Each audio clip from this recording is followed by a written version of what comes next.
ভরত মহারাজকে একটা কোশ্চেন করেছিল। সে কোশ্চেনটা কি, যদি কোনো পাত্রের মধ্যে জল থাকে এবং তার মধ্যে চাল থাকে, তাহলে প্রথমে কি উত্তপ্ত হবে? পাত্র উত্তপ্ত হবে, তারপরে জল উত্তপ্ত হবে, তারপরে চাল উত্তপ্ত হবে। আলটিমেটলি আমি যে নিচ থেকে হিট দিচ্ছি, সেটা কি চালকে স্পর্শ করছে কি করছে না? অবশ্যই করছে। চাল অন্নে পরিণত হচ্ছে, চাল গরম হচ্ছে, নিচের হিট গিয়ে চালে লাগছে।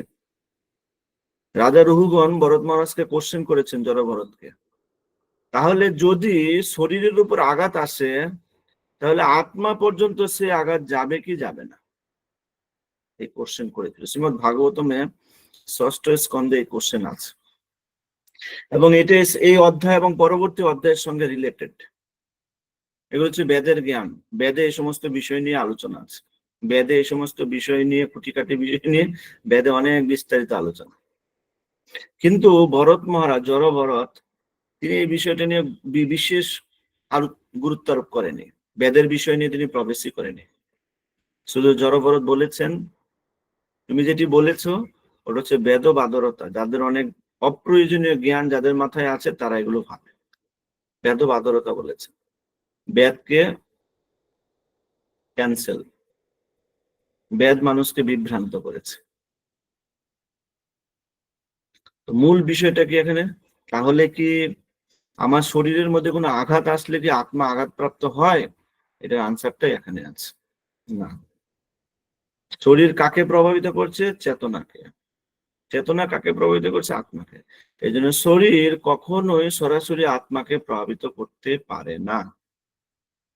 এই জন্য কোনো ব্যক্তির খিদে লেগেছে, এর সঙ্গে আত্মার কোনো সম্পর্ক নেই। কোনো ব্যক্তি সুখে আছে, দুঃখে আছে, এর সঙ্গে আত্মার কোনো সম্পর্ক নেই।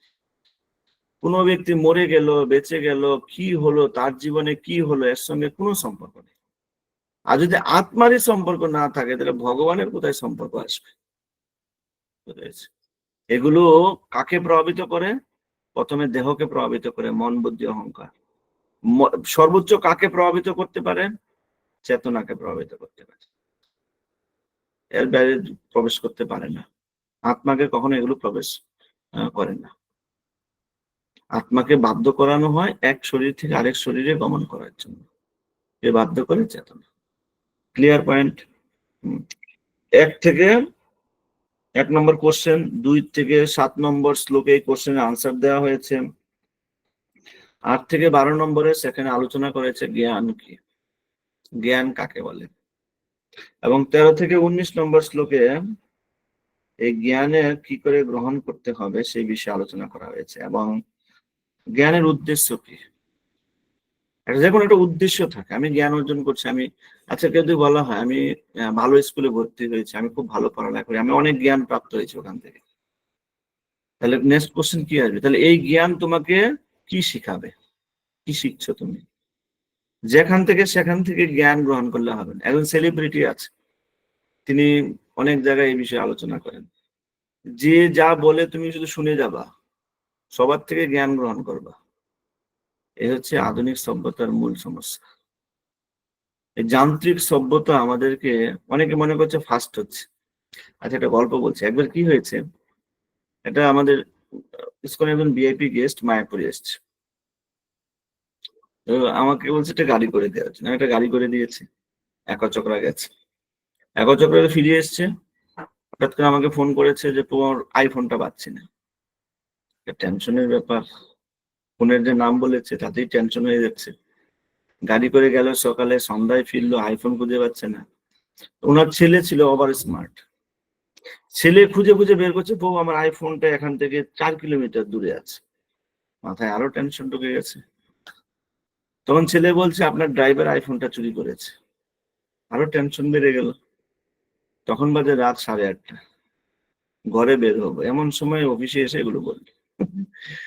এখন আমার কি কর্তব্য? আমি একটা গাড়ি নিলাম, সাথে একজনকে নিলাম, আমার ড্রাইভারের বাড়িতে গেলাম, তার সাথে ফোনে আছি। সে বলছে প্রভু আপনি যে লোকেশনে আছেন তার থেকে 200 মিটার সামনে আইফোনটা আছে। আমি ড্রাইভারকে গাড়িতে তুললাম, সেই লোকেশনে গেলাম, তারপরে সেই লোকেশনে গিয়ে আমি একটা দোকানে খবর নিলাম, এখানে একটা আইফোন হারিয়েছে। বলছেন এখানে একজন ছেলে আছে যে আইফোন ইউজ করে। সেই ছেলেকে ডাকলাম, কথা বললাম, ড্রাইভারকে বলছে আচ্ছা তুমি কি এখানে আইফোনটা রেখেছো কোথাও? অনেক আলোচনা, 1 ঘন্টা 1.5 ঘন্টা, কোনোভাবে কোনো হিসাব মিলাতে পারিনি। খুব বিভ্রান্ত নিজেও হয়ে গেলাম। ওখান থেকে চলে আসলাম। যখন রাস্তায় আসলাম তখন মাতাজি আমাকে ফোন করে বলছে বাবু আইফোনটা পেয়েছে, আমাদের ঘরেই ছিল ব্যাগের মধ্যে। তখন আমি কাকে আর কি বুঝাবো? তখন আমি চিন্তা করলাম এরকম কেন হলো, কেন আমি ছেলেকে ডাকলাম। তুমি দেখলে আইফোন 3 কিলোমিটার দূরে আছে, ওখানে আইফোনটা আছে, আমাকে সব তুমি লোকেশন পাঠালে, সবকিছু পাঠালে, এরকম কেন হলো? তখন বললো আইফোনের একটা সিস্টেম হচ্ছে, সে একটা আইফোন আরেকটা আইফোন কোথায় আছে সে খুঁজে বের করতে পারে। ওটা আমার আইফোন ছিল না, ওটা অন্য কারো আইফোন, কিন্তু আমার আইফোনে দেখাচ্ছে, আমার মোবাইলে দেখাচ্ছে যে আরেকটা আইফোন ওখানে আছে, কিন্তু আমি ভেবেছি ওটা আমার আইফোন। এবারে ওটা তোমার আইফোন না আরেকজনের আইফোন। আর আমাকে তুমি 1.5 ঘন্টা কাটিয়ে দিলে। বিভ্রান্ত, আমি বিভ্রান্ত হয়েছি, সে বিভ্রান্ত হয়েছে, আমার ড্রাইভারকে আমি বিভ্রান্ত করেছি, কতগুলো মানুষ বিভ্রান্ত হয়েছে কিসের জন্য? যান্ত্রিক প্রবলেম, যান্ত্রিক সমস্যা। ভাবছি অ্যাডভান্স হয়েছে, কিন্তু বিপদে পড়ে গেছে। এই যান্ত্রিক ব্যবস্থাপনা, যান্ত্রিক কমিউনিকেশন যত ডেভেলপ হয়েছে না, মানুষের হৃদয় থেকে একটা জিনিস হারিয়ে গেছে, সেটা কি? বিশ্বাস, ধৈর্য, এগুলো নষ্ট হয়ে গেছে। এখন যে কেউ এসে জ্ঞান দেওয়া শুরু করে, যে কেউ যাবেন ওখানে দেখবেন জ্ঞান, বুড়ি বুড়ি জ্ঞান এখন সব জায়গায় বিতরণ হচ্ছে বিনামূল্যে। আর মানুষ এই সমস্ত জ্ঞান প্রাপ্ত হয়ে মানুষ কিসে হচ্ছে? মানুষ, বক্তিবিনোদ ঠাকুর বলেছে, মানুষ গাধায় পরিণত হয়েছে। এই জন্য এখানে বিশেষভাবে বর্ণনা করা হয়েছে জ্ঞান সব জায়গা থেকে নেওয়া যাবে না। সব জায়গা থেকে, সব জায়গার সব কলসির জল খাই, সব কলের জল খাই, সব রেস্টুরেন্টের খাবার খাই, আর জ্ঞানের বেলায় যে কোনো জায়গা থেকে নিলে হবে না। জ্ঞান কোথা থেকে নিতে হবে? অথেন্টিক জায়গা থেকে, যেখানে শুদ্ধ, অথেন্টিক জায়গা। বুঝতে পেরেছি? যখন কেউ ফিজিক্সে পড়ে, লিখে দেয় আবুল কালাম আজাদ, ওনার বইটা পড়তে হবে। এখন আমি যদি অন্য বই নিয়ে ক্লাসে ঢুকি, হবে? Authentic books. এজন্য মনুষ্য জীবনের অথেন্টিক বুকস হচ্ছে এখন ভগবদ গীতা। যা জ্ঞান নিতে হবে ভগবদ গীতা, ভাগবত, ওখান থেকে নিতে হবে। এই যে রাজা রুহুগণ, তিনি জড়বরদকে প্রশ্ন করেছেন, এই যে প্রশ্নটা করেছেন, কোথা থেকে করেছেন? উনি এমন কিছু মানুষের সঙ্গ করেছে যে সঙ্গের থেকে তিনি জ্ঞান প্রাপ্ত হয়েছে, আর এই জ্ঞান তাকে আরো বিভ্রান্ত করেছে। সুতরাং জ্ঞান মানুষকে পথ দেখাতে পারে, জ্ঞান মানুষকে সুন্দর আলোকের পথে নিয়ে যেতে পারে, আবার জ্ঞানই মানুষকে বিভ্রান্ত করতে পারে, ঠিক কিনা? সেই জন্য আমি জ্ঞান কোথা থেকে নিচ্ছি এটা অনেক ইম্পর্টেন্ট বিষয়। আমি কোথা থেকে জ্ঞান গ্রহণ করছি, এই জ্ঞানের চাপটা শুরু হলো, 13 নম্বর অধ্যায় শেষ হলো, আজকে 14 নম্বর অধ্যায়। এই জ্ঞানের অধ্যায় 6টি অধ্যায় চলবে। সুতরাং এখানে অনেক জটিল জটিল বিষয় আছে, শুধু কেবলমাত্র আমাদেরকে পড়ালেখা করতে হবে, মনোযোগ দিয়ে ক্লাস শ্রবণ করতে হবে, তবেই বুঝবো।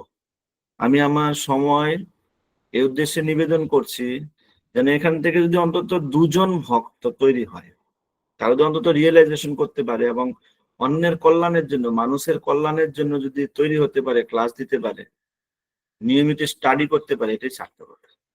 কিন্তু আমি শুনছি কিন্তু স্টাডি করছি না, কোনো লাভে আসবে না। শোনাটা বেশি রাখতে পারবো না, ধরে রাখতে পারবো না, আমাকে স্টাডি করতে হবে, আমাকে পড়ালেখা করতে হবে, তবে আমি ধরে রাখতে পারবো। এই যে বিষয়গুলো নিয়ে আমরা আলোচনা করব সামনে, অনেক জটিল জটিল বিষয় আছে, সেই বিষয়গুলোকে উপলব্ধি করা, সেই বিষয়গুলোকে হৃদয়ঙ্গম করা, অনেক অনেক বিষয়। এবং শেষে আলোচনা হচ্ছে দিব্য চক্ষু, দিব্য জ্ঞান। এবং এই দিব্য জ্ঞানের মধ্যে কি আলোচিত হয়েছে? দিব্য জ্ঞানের মধ্যে একটা দিব্য জ্ঞান বলুন তো, কে বলতে পারবেন? স্পেশাল কোন দিব্য জ্ঞান যেখানে আলোচনা করেছেন, কে বলতে পারবেন? কেউ একজন বলুন।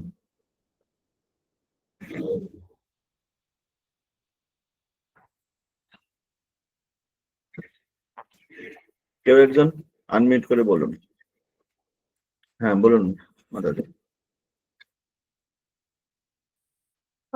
আমার এটা মনে হচ্ছে যে এই যে বিষয়টা আপনি লাস্ট আলোচনা করেছিলেন, যে জটিল বিষয়টা, তো সেখানে এই যে ক্ষেত্রজ্ঞ এদের যে পার্থক্য, বা এই যে চেতনার দ্বারা প্রভাবিত হয় আত্মা, তো আমার মনে হয় এই ব্যাপারটা আমরা জানতাম না। তো এটা অবশ্যই আমার মনে হচ্ছে যে একটা দিব্য জ্ঞান, যেটা জানার আমি পর প্রশ্ন অনেক। আমি প্রশ্ন করিনি কি জানতে পেরেছেন, আমি প্রশ্ন করেছি কি দিব্য জ্ঞান 27 নম্বর শ্লোক থেকে 35 নম্বর শ্লোকে বর্ণনা করেছে দিব্য জ্ঞান। সেই দিব্য জ্ঞানটা কি, কি সেই দিব্য জ্ঞানটা, সেটা হচ্ছে কোশ্চেন। 13তম অধ্যায়ের শ্লোক 27 থেকে 35-এ দিব্য জ্ঞান বলেছেন। সেই দিব্য জ্ঞানটা কি, কে বলতে পারবেন? হাত তুলুন। হরে কৃষ্ণ প্রভু, প্রণাম। আত্মা কিভাবে ভগবানের সাথে যুক্ত হতে পারে মন বুদ্ধি অহংকারের দ্বারা, এসব দিব্য জ্ঞানে আলোচনা করা হয়েছে। কত নম্বর শ্লোক? এটা এটা 26 নম্বর শ্লোক থেকে আলোচনা করা হয়েছে। 26 নম্বর শ্লোক। 26 থেকে 35। স্পেসিফিক্যালি বলতে হবে কত নম্বর শ্লোকে আপনি দিব্য জ্ঞান পেয়েছেন। এখন আপনারা সিনিয়র স্টুডেন্ট, এখন কিন্তু প্রথম অধ্যায় পড়ছি তা না, 13 অধ্যায় পড়ছি। বলুন। আচ্ছা সুমন্ত প্রভু বলুন কি হরে দিব্য কৃষ্ণ প্রভু। কি? জীবাত্মা দেহে অবস্থিত হয়ে দেহের ধর্মে লিপ্ত হন না, এটা 33 নম্বর শ্লোকে প্রভু পাওয়া যায়। জীবাত্মা দেহে অবস্থিত। বা যে জীবাত্মা যখন দেহের মধ্যে অবস্থান করে, দেহের একটা ধর্ম থাকে, তৃষ্ণা ক্ষুধা, এগুলো দেহের ধর্ম। আত্মা কখনো এই ধর্মের সঙ্গে যুক্ত হন না। আত্মা কি চায়? ভগবানকে চায়। তাহলে দেহের ধর্ম আর আত্মার ধর্ম এক নয়, আলাদা। এটা একটা দিব্য জ্ঞান। আর কি পেয়েছেন, আর কি বলতে পারেন? সমস্যা আমাদের বলুন।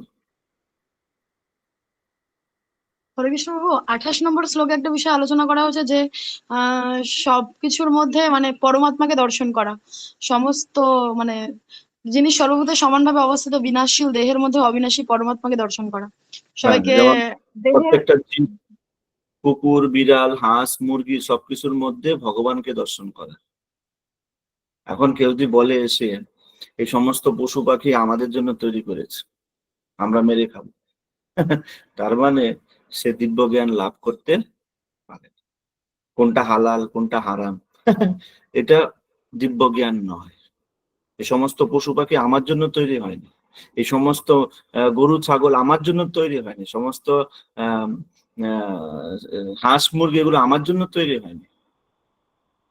দিব্য জ্ঞান মানে কি? তারা তাদের কর্মফল ভোগ করছে। প্রত্যেকের হৃদয়ে ভগবান রয়েছে। একটা মুরগির মধ্যে ভগবান রয়েছে, একজন ব্রাহ্মণের মধ্যে, গরুর মধ্যে, ছাগলের মধ্যে, সবার মধ্যে ভগবান রয়েছে। এই সবার হৃদয়ের মধ্যে, সবার ভিতরে ভগবানকে দর্শন করা দিব্য জ্ঞান। সবাইকে সম্মান করা। আর কেউ?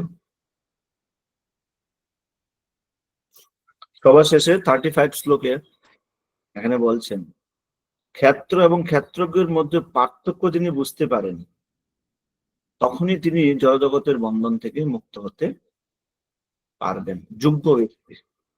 এই জড়জগতের বন্ধন থেকে মুক্ত হওয়ার জন্য যোগ্যতা কি? সেই যোগ্যতাটা হচ্ছে ক্ষেত্র এবং ক্ষেত্রজ্ঞের মধ্যে পার্থক্য, মানে দেহ এবং আত্মার মধ্যে যে পার্থক্য, সেই পার্থক্যটা হৃদয়ঙ্গম করাটাই হচ্ছে সবচেয়ে বড় কোয়ালিফিকেশন। আচ্ছা যদি কখনো আমাদের ক্রোধ এসে যায়, তখন আমরা অনেক রাগ করে ফেলি, তাই না?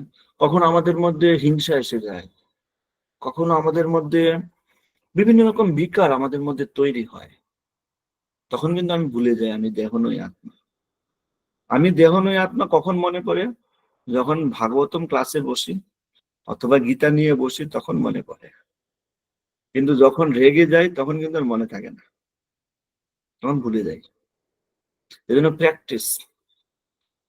এখানে ভগবান বলছেন যিনি পূর্ণরূপে হৃদয়ঙ্গম করতে পেরেছেন দেহ এবং আত্মার মধ্যে কি পার্থক্য, তখনই তিনি কোয়ালিফাইড যে আমি এই জড়জগতের বন্ধন থেকে মুক্ত হতে পারবো, নাহলে সেই ব্যক্তির কোনো কোয়ালিফিকেশন নেই জড়জগতের বন্ধন থেকে মুক্ত হওয়া।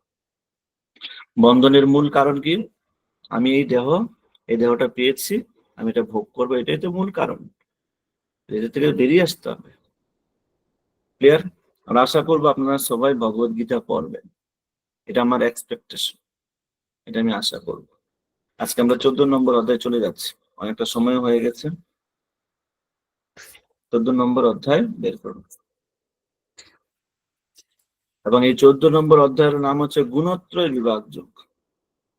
গুণত্রয় মানে কি? 3টা গুণ, সত্য, রজ এবং তম, এই 3 গুণ, গুণত্রয় বিভাগ। তো খাতা কলম নিন, আমি এই অধ্যায়ের বিভাগটা করে দিচ্ছি, সবাই লিখুন খাতা কলমে।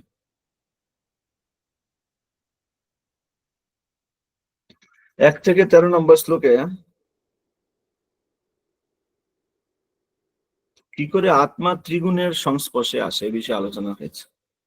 আত্মা, the conditioning of the soul by the ত্রিগুণের, the conditioning of the soul, বের করছে। আত্মা কি করে ত্রিগুণের সংস্পর্শে আসে এই বিষয়টি আলোচনা করা হয়েছে, লিখুন 1 থেকে 13 নম্বর শ্লোকে আত্মা কিভাবে ত্রিগুণের সংস্পর্শে আসে এই বিষয়ে আলোচনা হয়েছে। 14 থেকে 18 নম্বর শ্লোকে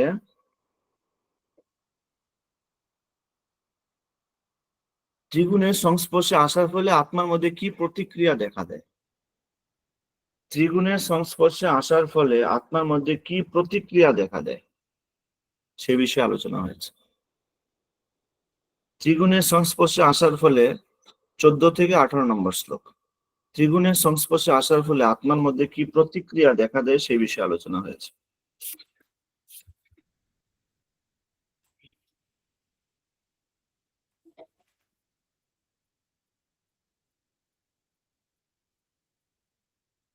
আচ্ছা, নেক্সট 19 থেকে 27 নম্বর শ্লোকে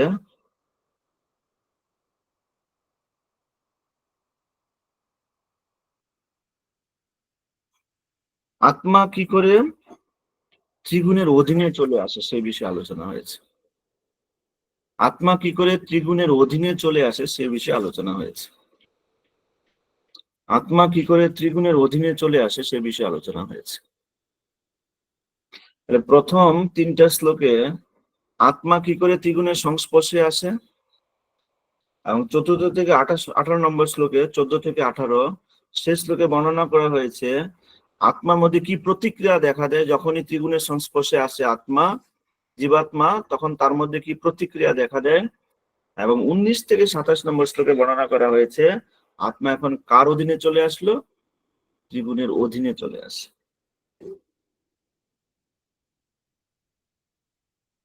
কিভাবে আত্মা জড়জগতের বন্ধনে ধীরে ধীরে ফেসে গেছে, এই অধ্যায়টি হচ্ছে সেটা, চতুর্দশ অধ্যায়, 14 নম্বর অধ্যায়।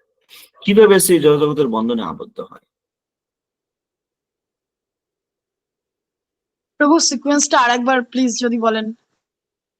1 থেকে 13 নম্বর শ্লোকে আত্মা কি করে ত্রিগুণের সংস্পর্শে আসে সে বিষয়ে আলোচনা হয়েছে। 14 থেকে 18 নম্বর শ্লোকে আত্মার মধ্যে কি প্রতিক্রিয়া সৃষ্টি হয় ত্রিগুণের সংস্পর্শে আসার ফলে সে বিষয়ে আলোচনা হয়েছে। 19 থেকে 27 নম্বর শ্লোকে আত্মা কি করে ত্রিগুণের অধীনে চলে আসে সে বিষয়ে আলোচনা হয়েছে। প্রথমে সংস্পর্শে আসে, তারপরে প্রতিক্রিয়া সৃষ্টি হয়, তারপরে অধীনে চলে যায়, কারণ আত্মা বদ্ধ অবস্থা প্রাপ্ত হয়, দেহে প্রবেশ করে ফেলে।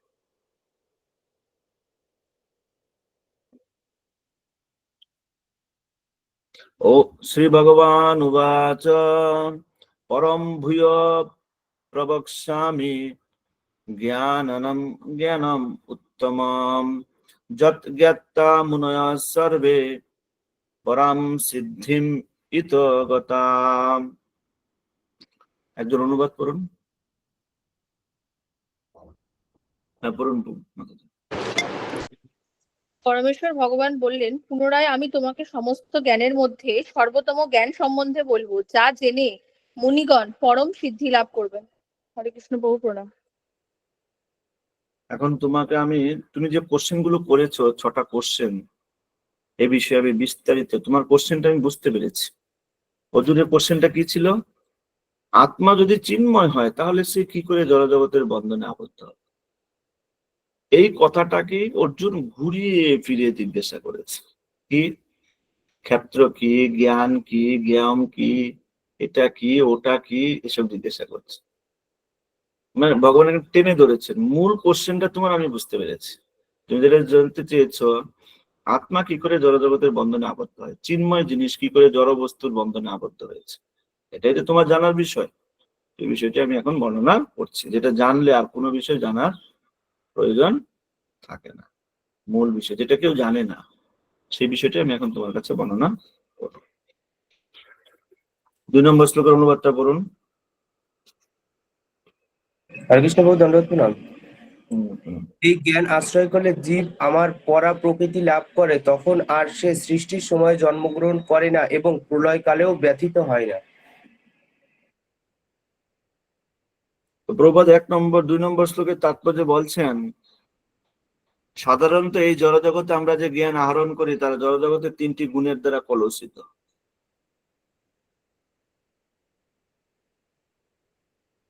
এই জড়জগতের যে জ্ঞান, সেটা ত্রিগুণের দ্বারা কলুষিত। এটা কলুষণা তৈরি হয়েছে। মানুষ কেন পড়ালেখা করে? জ্ঞান অর্জনের জন্য, তাই না? তাহলে সার্টিফিকেট দিলে চাকরি দেবে না, করবে কেউ পড়ালেখা? মানুষের চেতনা কলুষিত হয়ে পড়েছে, মানুষ টাকা ইনকামের জন্য পড়ালেখা করে, তাই তো? প্রভু এখানে বলছেন ত্রিগুণের দ্বারা প্রভাবিত হয়ে গেছে তাদের জ্ঞানটা, এবং মানুষ চরিত্রহীন। অনেক জ্ঞানী, অনেক বড় সার্টিফিকেট, বাট চরিত্রহীন। জ্ঞানের লাভ কি হলো? কলুষিত হয়ে পড়েছে। এই বিষয়গুলো আপনারা এখানে পড়ে নেবেন, ঠিক আছে? প্রবাদ বলছেন এরপরে, প্রকৃতপক্ষে চিৎজগৎ ও জড়জগতের মতো বৈচিত্র্যে পরিপূর্ণ। যারা এই সম্বন্ধে অজ্ঞ তারাই মনে করে যে চিন্ময় অস্তিত্বের জড় বৈচিত্র্যের ঠিক বিপরীত। কিন্তু প্রকৃতপক্ষে চিন্ময় ভগবত ধামে প্রবেশ করলে জীব তার চিন্ময় রূপ প্রাপ্ত হয়, সেখানে আর সমস্ত কার্যকলাপ হয়ে ওঠে চিন্ময়। এই চিন্ময় অবস্থাকে বলা হয় ভক্ত জীবন। জড় জীবন থেকে বেরিয়ে চিন্ময় জীবনে প্রবেশ করা। 3 নম্বর শ্লোকের অনুবাদ বলুন একদম। হরে কৃষ্ণ প্রভু। পড়ুন। হে ভারত, প্রকৃতি নামক ব্রহ্ম আমার গর্ভাধানের স্থান এবং সেই ব্রহ্মে আমি গর্ভাধান করি, যার ফলে সমস্ত জীবের জন্ম হয়। ও সান অফ কুন্তি, তুমি হচ্ছে কুন্তি পুত্র। কত নম্বর শ্লোক? 4 নম্বর, 3 নম্বর শ্লোক। তাহলে এখানে প্রকৃতি একটা কিসের সঙ্গে তুলনা করা হয়েছে? গর্ভ। মায়ের গর্ভ থাকে, গর্ভ। এবং সেখানে ভগবান কি করেছেন? সবাইকে জন্ম দিয়েছে। এই জড়জগৎটা হচ্ছে একটা গর্ভের মতো। তাহলে গর্ভের মধ্যে একটা শিশু কি স্বাধীন? পরাধীন, এবং গর্ভের মধ্যে আবদ্ধ। এই প্রকৃতিটাকে আবদ্ধ। এখানে ভগবান সবাইকে জন্ম দেয়।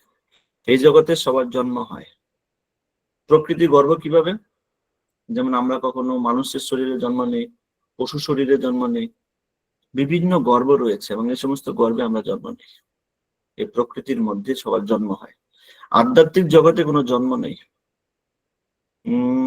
শুধু আধ্যাত্মিক জগতে না, যেমন স্বর্গে, সেখানে মায়ের গর্ভ থেকে জন্ম হয় না, সরাসরি জন্ম হয়। এবং সবার উপরের লোক হচ্ছে সত্যলোক, সেখানেও মায়ের গর্ভ থেকে জন্ম হয় না, সরাসরি জন্ম হয়। কিন্তু চিন্ময় জগতে কোনো জন্মই নেই। চিন্ময় জগতে কি আছে? Invitation letter.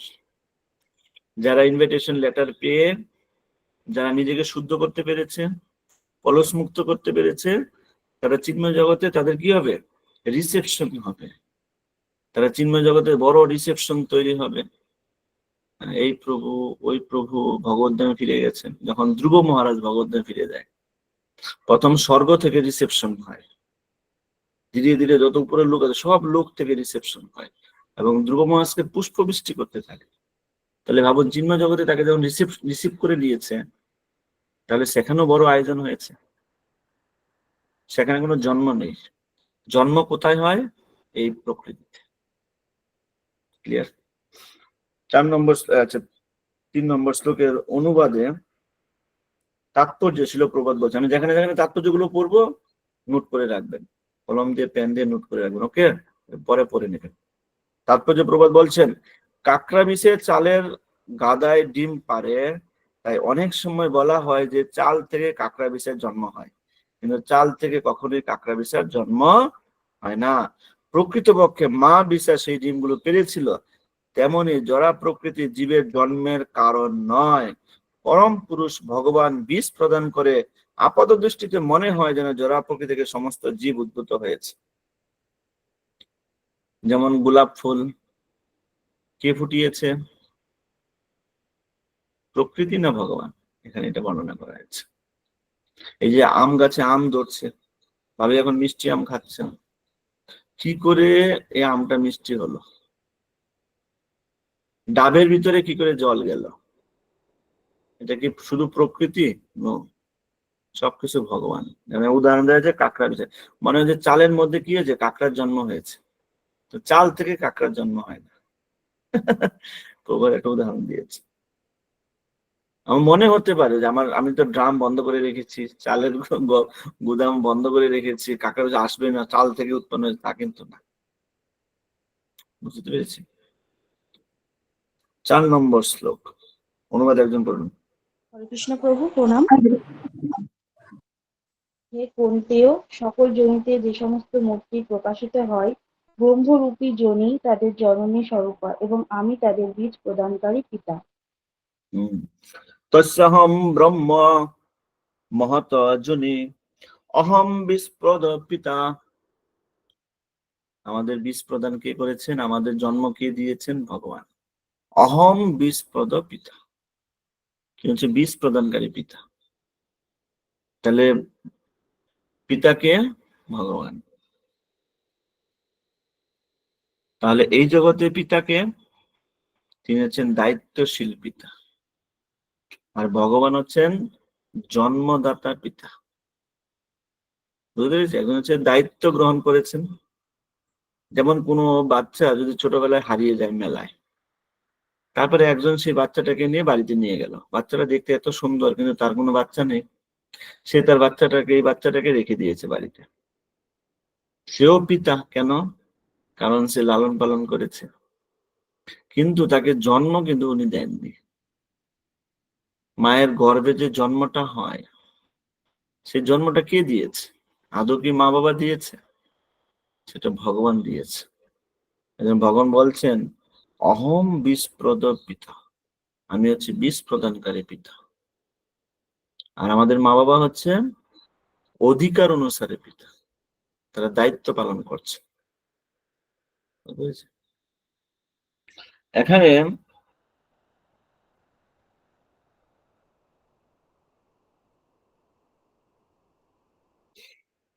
ওকে, নেক্সট শ্লোকের অনুবাদ করুন, 5 নম্বর শ্লোকের অনুবাদ। হরে কৃষ্ণ প্রভু। মহাদেব জড় প্রকৃতি থেকে জাত, সত্য, রজ ও তম, এই 3টি গুণ দেহের মধ্যে অবস্থিত অব্যয় জীবকে আবদ্ধ করে। যদিও ভগবান সৃষ্টি করেছেন, আবদ্ধ কে করেছে? সত্য, রজ এবং তম, এই 3টি গুণ দেহের মধ্যে অবস্থিত অব্যয় জীবকে আবদ্ধ করে ফেলেছে। আত্মাকে কিসের মধ্যে আবদ্ধ করে ফেলেছে? দেহের মধ্যে।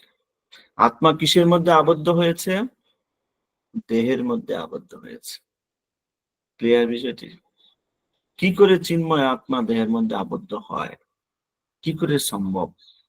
আর যখন সে দেহের মধ্যে আবদ্ধ হয়েছে, সে আচরণ মনে হচ্ছে দেহের মধ্যে। তার ক্রোধ, কামনা বাসনা, লোভ, হিংসা সব প্রকাশ পাচ্ছে, মনে হচ্ছে যেন আত্মার থেকে প্রকাশ পেয়েছে। বড় বিভ্রান্তিকর ব্যাপার। মনে হয় যে এই ব্যক্তিটার থেকে প্রকাশিত হয়েছে, কিন্তু না, এটা তার দেহ থেকে প্রকাশিত হয়েছে। এবং ভগবান বলছেন যদিও আমি বীজ প্রদান করেছি, আমি পিতা এবং আমার থেকে সৃষ্টি হয়েছে চিন্ময় বস্তু, কিন্তু সে জড়দেহের দ্বারা আবদ্ধ হয়েছে।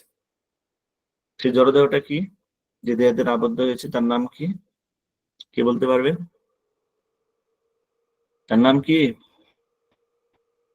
যে জড়দেহের দ্বারা আবদ্ধ হয়েছে তার নাম, হ্যাঁ, প্রশ্নটা আরেকবার করুন। যে জড়দেহের দ্বারা আমরা আবদ্ধ হয়েছি তার নাম কি? জীব যে জড়দেহের দ্বারা আবদ্ধ হয়েছে তার নাম কি? হ্যাঁ হ্যাঁ, আত্মা। অজ্ঞান। আত্মা। হ্যাঁ মাতা কৃষ্ণ মাতাজি বলুন। অজ্ঞানতা। আরে জীব যে জড়দেহের দ্বারা আবদ্ধ হয়েছে সেই জড়দেহটার নাম কি? দেখলেন? সূক্ষ্ম দেহ প্রভু, সূক্ষ্মদেহ, মন, বুদ্ধি, অহংকার। এবং স্থূল দেহ সব জানেন, কিন্তু ক্যাচ করতে পারছেন না কেন? পড়ালেখা নেই, জিরো, এই জন্য ক্যাচ করতে পারেনি। জানেন ঠিকই, তাহলে দুইটি দেহের দ্বারা আমরা আবদ্ধ হয়েছি, একটা সূক্ষ্ম দেহ, স্থূল দেহ। স্থূল দেহ কোনটাই? শরীর। আর একটা সূক্ষ্ম দেহ যেটা থেকে বেরোতে পারছে না। 6 নম্বর শ্লোকের অনুবাদ করুন একদম। হরে হে নিষ্পাপ, সেই গুণ সমূহের মধ্যে সত্ত্বগুণ নির্মল হওয়ার ফলে প্রকাশকারী ও পাপ শূন্য এবং তা সুখ ও জ্ঞানের সঙ্গের দ্বারা জীবকে আবদ্ধ করে।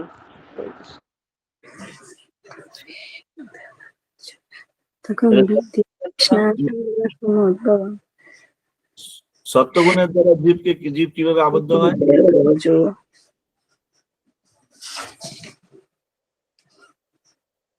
সবাই মিট করুন, কর্মমাতাদের মিট করুন। সত্যগুণের দ্বারা জীব কিভাবে আবদ্ধ হয়, এখানে এই বিষয়টি বর্ণনা করা হয়েছে। কিভাবে? সুখ ও জ্ঞানের সঙ্গের দ্বারা। সুখ এবং জ্ঞান। সত্যগুণের ব্যক্তি কি চায়?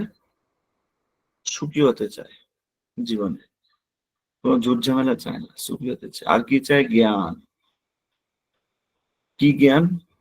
যে জ্ঞান দিয়ে ট্রাক্টর বানাতে পারবো, গাড়ি বানাতে পারবো, যে জ্ঞান দিয়ে বড় ব্যবসা করতে পারবো, তার জ্ঞানটাকে কোন কাজে ইউজ করে? সুখের জন্য, জীবনে সুখী হওয়ার জন্য তার জ্ঞানটাকে ইউজ করে। সে কারো ক্ষতি করবে না, কোনো পাপ কাজে জড়িত নেই, নিষ্পাপ, কিন্তু জ্ঞানটাকে কোন কাজে ইউজ করে? সুখী হওয়ার জন্য। কেন? এই জগৎটা তার খুব ভালো লাগে, আমি ভালোবাসি, এই জগৎটা আমার ভালো লাগে, এখানেই থাকবো। 7 নম্বর শ্লোকের অনুবাদ।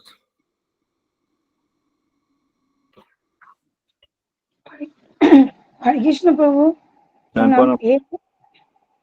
হে পন্থেয়, রজগুণ অনুরাগাত্মক এবং তা তৃষ্ণা ও আসক্তি থেকে উৎপন্ন বলে জানলে এবং সেই রজগুণী জীবকে সকাম কর্মের আসক্তির দ্বারা আবদ্ধ করে। হরে কৃষ্ণ। তাহলে জীবকে রজগুণ কিভাবে আবদ্ধ করে? সকাম কর্মের আসক্তি।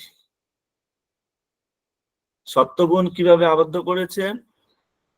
সুখী, কিসের? জ্ঞানটা কোন কাজে ব্যবহার করছে? সুখের জন্য, সুখী হতে চায়, সুখ চায়। আর রজগুণ কিভাবে আবদ্ধ করে? সকাম কর্মের আসক্তি। এটা করলে কি হবে, কি ফল হবে? কাগজ দিয়ে বলেন যে আপনি এই পূজা করলে আপনার জীবনের সব বিপদ নাশ হয়ে যাবে, সে সব ছেড়ে ওই পূজাটাই করবে, কারণ তার এখানে ফল পাবে। সে যদি বলেন ভগবানকে ভালোবাসলে কিছুই পাওয়া যাবে না, দরকার নেই, সে ফলের প্রতি আসক্ত, কামনা বাসনা আছে তার। তাহলে নোট করুন, কিন্তু আমি কিন্তু আগামী ক্লাসে প্রত্যেকজনকে জিজ্ঞাসা করব, সত্যগুণ মানুষকে কিভাবে আসক্ত করে? সুখের বাসনা। রজগুণ মানুষকে কিভাবে আসক্ত করে? সকাম কর্মের বাসনা। 8 নম্বর শ্লোক। আচ্ছা, এখানে একটা বিষয় আলোচনা হয়েছে, এটা আমিই পড়ছি, তাৎপর্য। রজগুণের বৈশিষ্ট্য হচ্ছে স্ত্রী পুরুষের প্রতি আকর্ষণ, পুরুষের প্রতি স্ত্রী আকৃষ্ট হয় এবং স্ত্রীর প্রতি পুরুষ আকৃষ্ট হয়, তাকে বলা হয় রজগুণ। মানুষের মধ্যে যখন রজগুণ বর্ধিত হয় তখন তার জাগতিক সুখভোগের আকাঙ্ক্ষা বৃদ্ধি পায়। স্ত্রী পুরুষের প্রতি আকাঙ্ক্ষা বেশি, সেটাই রজগুণ।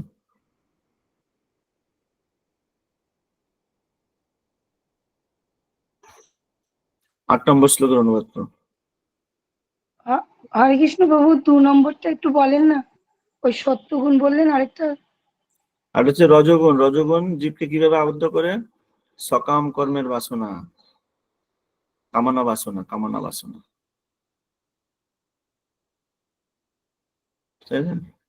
ভালো একটা সংসার হবে, একটা ভালো ছেলে হবে, আমি আমার সংসারটা খুব সুন্দর সাজিয়ে গুজিয়ে তুলবো, সোনার সংসার হবে, এইভাবে জীবকে আবদ্ধ করে। আট নম্বর শ্লোকের অনুবাদ। হে ভারত, হ্যাঁ, সুনীতি মন্ডল মাতাজি পড়ুন। হে ভারত, অজ্ঞানজাত তমগুণকে সমস্ত জীবের মোহনকারী বলে জানবে। সেই তমগুণ প্রমাদ, অলস্য ও নিদ্রার দ্বারা জীবকে আবদ্ধ করে। প্রমাদ, প্রমাদ মানে কি? উল্টাপাল্টা প্রলেপ, প্রলেপ, কোন উদ্দেশ্যহীন কথাবার্তা বলবে, বিভ্রান্ত, এটা বলে প্রমাদ। আলস্য, আলস্য মানে অলসতা, খাবো ঘুমাবো আর টাস খেলবো। বাঙালিদের বৃদ্ধ হলে কি টার্গেট? নিজের বাড়ি থাকবে, খাবো দাবো আর সব বিকাল হলে টাস খেলবো। আর কি? নিদ্রা, রাত হলে ঘুমাবো, ঘুমটা ভালো হলেই সব ভালো। এই তিনটি দ্বারা জীবকে আবদ্ধ করে। তাহলে জীবকে সত্য, রজ এবং তমগুণ কখন আবদ্ধ করে জীবকে? প্রথম হচ্ছে সুখী হওয়ার বাসনা, যেটা হচ্ছে সকাম কর্মের বাসনা, আর তৃতীয়টি হচ্ছে অজ্ঞানতা, মোহনকারী, জীবের মোহনকারী বলে জানবে, মোহগ্রস্ত। 3 নম্বরটা হচ্ছে মোহগ্রস্ত। যখন সে মোহগ্রস্ত হয় তখন সে তমগুণে আবদ্ধ হয়, মোহনকারী, মোহগ্রস্ত। ঠিক আছে, 9 নম্বর শ্লোকের অনুবাদ করুন একদম। প্রভু, এই সব ক্ষেত্রে কি আত্মা প্রভাবিত হচ্ছে আস্তে আসবে, আসবে, নাকি দেহ? আসবে, বুঝতে পারছি না। আর ধীরে ধীরে আসবে, বলবে, সবকিছু বলবে, একটু ওয়েট করবে। 9 নম্বর শ্লোকের অনুবাদ।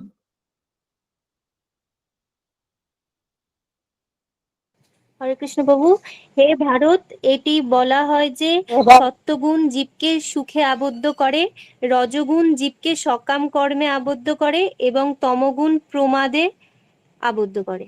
প্রমাদ মানে কি বুঝতে পেরেছেন? বিভ্রান্ত, সে বিভ্রান্ত হয়ে যায়, তখন সে কি বলে, কি চিন্তা করে নিজেই জানে না, সে নিজেই বুঝতে পারে না কি বলা উচিত আর কোনটা বলছি, বিভ্রান্ত। 10 নম্বর শ্লোকের অনুবাদ।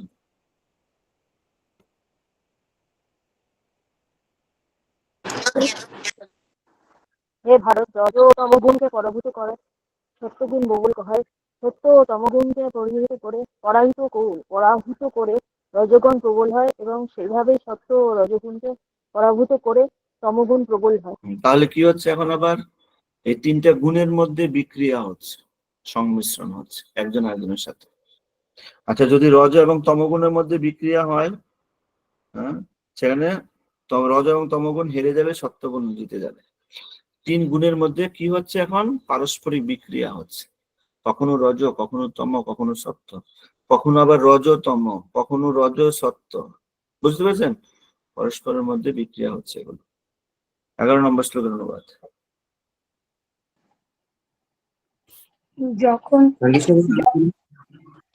যখন এই দেহের সবকটি দ্বারে জ্ঞানের প্রকাশ হয়, তখন সত্যগুণ বর্ণিত হয়েছে বলে জানবে।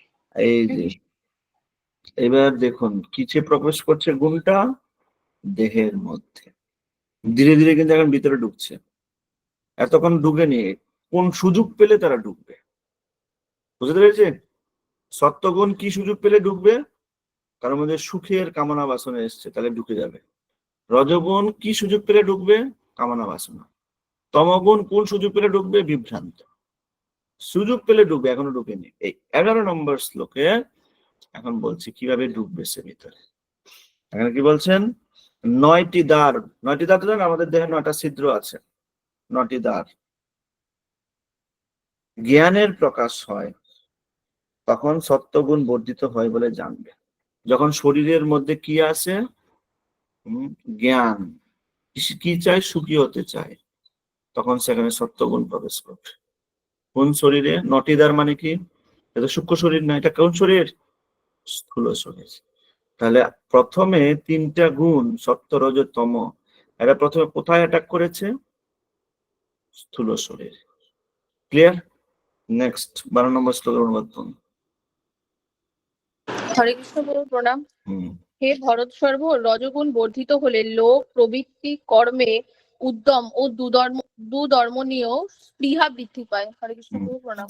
তাহলে যখনই নবদ্বার বিশিষ্ট দেহের মধ্যে তার মধ্যে কামনা বাসনা জাগবে, রজগুণ বৃদ্ধি পাবে, এবং এই সমস্ত লক্ষণ যখন দেখা দিবে বুঝতে হবে সেই রজগুণের দ্বারা দেহ প্রভাবিত হয়েছে। এখনো পর্যন্ত কিন্তু দেহের মধ্যে আছে। ওকে, তারপরে তমগুণ বৃদ্ধি পেলে অজ্ঞানতা, নিষ্ক্রিয়তা, প্রমাদ, মোহ উৎপন্ন হয়েছে। তার মানে সেই ব্যক্তির মধ্যে তমগুণ প্রবেশ করে গেছে। কোথায়? দেহের মধ্যে। ওকে, এরপরে 14 নম্বর শ্লোকের অনুবাদ করুন। আচ্ছা, 13 পর্যন্ত হয়ে গেল। তাহলে আত্মা তো দেহের মধ্যে আছে, এবং কিভাবে দেহকে প্রথমে ত্রিগুণ অ্যাটাক করেছে, সংস্পর্শে আসলো কিনা, দেহের মধ্যে প্রবেশ করলো সত্য রজ তম গুণ, এবং দেহের মধ্যে প্রবেশ করে মন বুদ্ধি অহংকারকে বিভ্রান্ত করেছে। এইবার সত্য রজ তম গুণ ভিতরে বসে গেছে দেহের মধ্যে, আর সেখানে কি আছে? আত্মা। একজন একজনের সংস্পর্শে কিন্তু চলে আসলো। বুঝতে পেরেছি 1 নম্বর শ্লোক থেকে 13 নম্বর শ্লোকের ব্যাপারটা। দেহের মধ্যে দুটি দেহ, স্থূল দেহ, সূক্ষ্ম দেহ। স্থূল এবং সূক্ষ্ম দেহের ভিতরে কি প্রবেশ করেছে? সত্য রজ তমগুণ প্রবেশ করেছে, আর সূক্ষ্ম দেহের ভিতরে কিন্তু আত্মা আছে। এবার কি হলো? সংস্পর্শে চলে আসলো, কাছাকাছি একদম ইন্ডিয়া পাকিস্তান বর্ডার, দুই আর্মি দুই দিকে দাঁড়িয়ে আছে, একদম কাছাকাছি চলে এসেছে, সংস্পর্শে এসে গেল। এবং কে কে কে দায়ী এর জন্য? কারণ জ্ঞান, এই জ্ঞানের দ্বারা।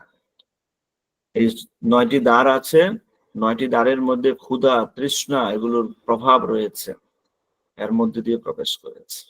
কখনো আহারের মধ্য দিয়ে, কখনো দর্শনের মধ্য দিয়ে, কোনো স্পর্শের মধ্যে দিয়ে, রূপ, রস, শব্দ, গন্ধ, স্পর্শ, এই ধরনের লোভ তার মধ্যে সৃষ্টি হয়েছে, দেহের মধ্যে প্রবেশ করে গেছে।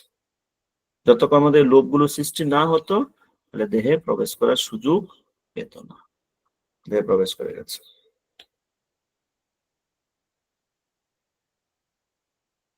তেরো নম্বর শ্লোক হলো 14 নম্বর থেকে 18 নম্বর শ্লোকে, এগুলো আগের দিন পরের দিন আলোচনা করবো।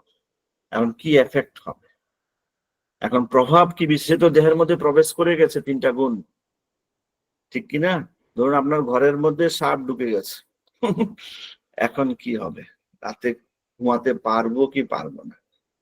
আগামী সপ্তাহে বিষয়ে আলোচনা। বুঝতে পেরেছি? দেহে বা ঘরে সাপ ঢুকে গেছে, ঘরের ভিতরে সাপ প্রবেশ করেছে। এখন যে ব্যক্তি ঘরে থাকে সে নিশ্চয়ই প্রভাবিত হবে এর দ্বারা, ফল তো উৎপন্ন হবেই, যেহেতু ঘরে সাপ ঢুকে গেছে। তো প্রথম 13টি শ্লোক আত্মা এবং ত্রিগুণ পরস্পর সংস্পর্শে চলে এসছে। এই ত্রিগুণ শরীরকে প্রভাবিত করে ফেলেছে, সূক্ষ্ম শরীর, স্থূল শরীর দুজনকে প্রভাবিত করে ফেলেছে, ভিতরে প্রবেশ করে গেছে। তার মধ্যে অ্যাক্টিভিটিস, ক্রিয়া বিক্রিয়া শুরু হয়ে গেছে। এখন কি হবে? এ পর্যন্ত থাকলো।